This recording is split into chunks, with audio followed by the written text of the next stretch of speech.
тапсырмаларымызды қайталаймыз. Гауһартасты ішінде бізге рим цифрлары жасалған. Сол рим цифрларын біз түрткен кезде белгілі бір рим цифры шығады, оны біз атап айтуымыз керек. Келістік қой, иә? Ал кім қаншалықты кешегі тақырыпты түсінгенін не істейміз? Білеміз. Ал су қарып тұра қойып. Келе ғой.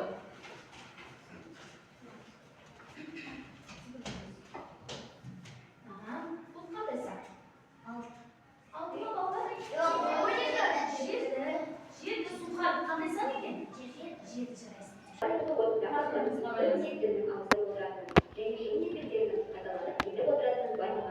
Сол кезден бастап алғашқы уақыт өлшемдері тәулік тоқтаусыз аңылып тұратынын білеміз. Ал тәулік бұл жердің өз-өзін бір аңылып жолына кететін уақыт өлшемі. Жердің күнге біресе бір жағын, біресе екінші жағын аударып тұратындығынан бізде күн мен түн бар. Тәулік осы күн мен түннің қосындысынан болатын уақыт өлшемі.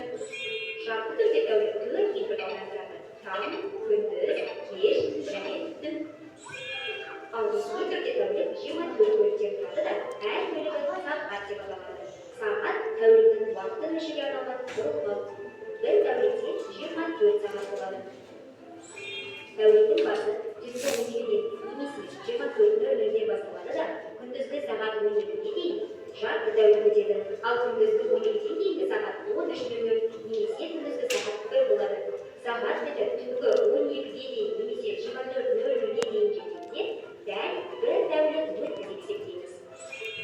Біз алдыңғы видео материалдан жер планетамыздың күнді 365 тәулікте, яғни бір жылда айналып шығатынын білген болатынбыз.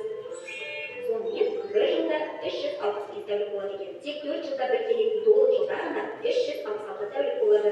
Ал бір жылда 12 ай болады.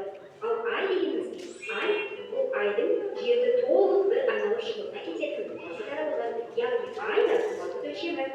Bir ayda 30 немесе 31 тәулік болады.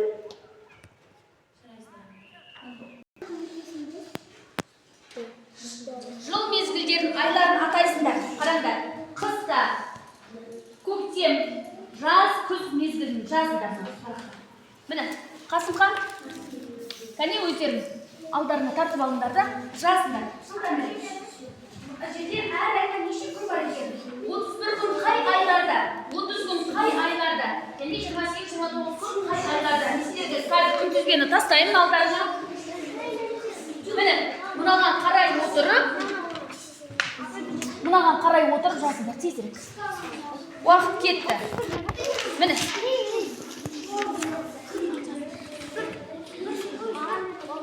Бірлесіп жұмыс жасаймыз. Бұл жерде, балалар, бір-біріміздің бойымыз өте құнды. Бойымызды тыңдаймыз, және ол дұрыс айтты ма, дұрыс айтпады ма?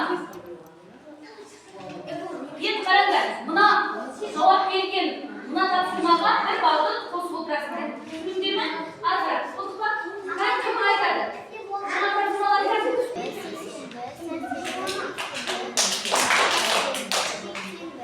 Енді былай айтады. Бұл қай айларда? Наурыз, мамыр, шілде, тамыз, қазан, желтоқсан. 30 күн. Арман айтамыз. Маусым, мамыр, қыркүйек, қараша. Жарайды. Бір күн бар. Қаңтар айында? Ақпан айында? Осы сандарды қосқанда қыс мезгілінде 90-91 күн болады.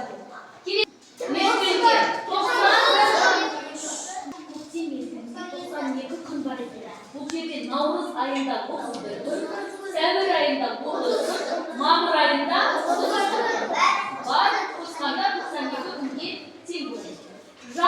Яғни 92 күнге тең. Маусым 30, шілде 31 күн, тамыз 31 күн, барлығын қосқанда көктемді айттық па? Күз 91 күнге тең. Қыркүйек 30 күн, қазан 31 күн, қараша 30 күн. Бір жылда, яғни қыс, көктем, жаз, күз мезгілдеріндегі күндердің санын қосқанда, бір жылда 365 немесе 366 күн. Есте сақтап, осы әр 10 желтоқсан. Біздің биыл тәуелсіздігімізге қанша жыл? Қай жылдары алдық біз? 1991 жылы алдық. Биыл 34 жыл толды. Я тәуелсіздігімізге. Білім күні қай күн? Күнге жақсы. Келесі. Қандай сұрақ қойды? Kitabınızda var mı? Ya Navruz merekesi kaç? Navruz. Енді балалар біз тапсырмамызды дұрыс жауап бергенге қарай бағалап отырамыз. 22 Наурыз.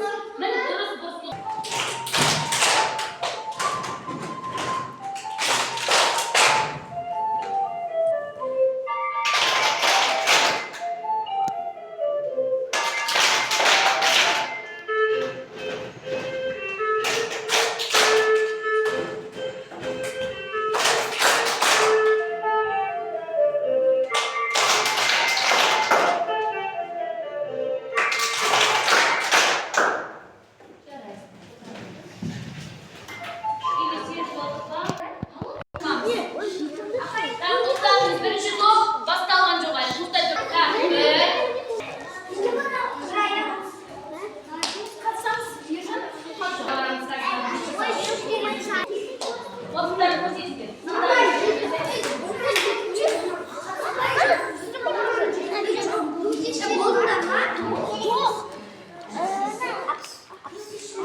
Altıdan 5 kol bırakıp